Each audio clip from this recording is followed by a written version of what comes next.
Well, show us what you got going on in here, Max. Well, in here we keep, like I said, we keep a lot of our birds that aren't on exhibit.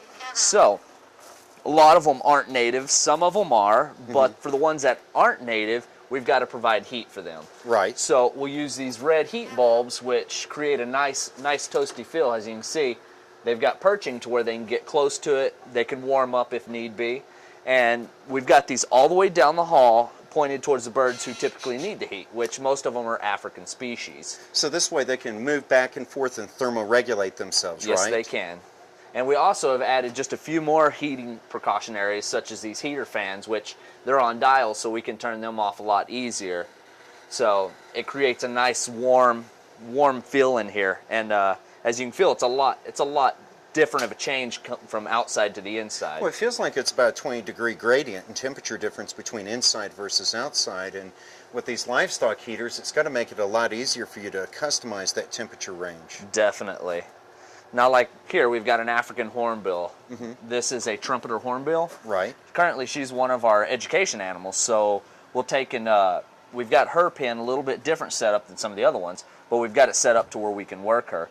But with her, she needs a lot, it's got to be a lot hotter for her because, you know, she's from Africa, she's cruising through the forests. This cold Texas weather really isn't good for her, so you definitely got to keep them warm.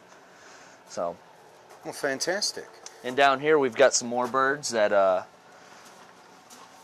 down here we've got more birds like our superb starlings and our bluebelly rollers. And tell us a little bit about these birds and their needs. These guys are African as well. The superb starlings are found a little bit, they're more widespread. You can find them almost anywhere in Africa.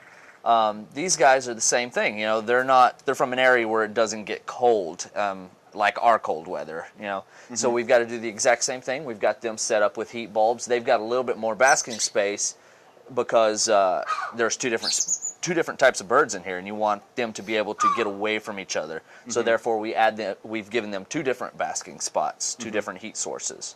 Okay. And what about these here on the right? Well, we've got Billy the bluebird. He's another Billy the blue jay. He's another education animal we're working with. He technically doesn't need this, but it helps. If he's warm, he's going to be more active.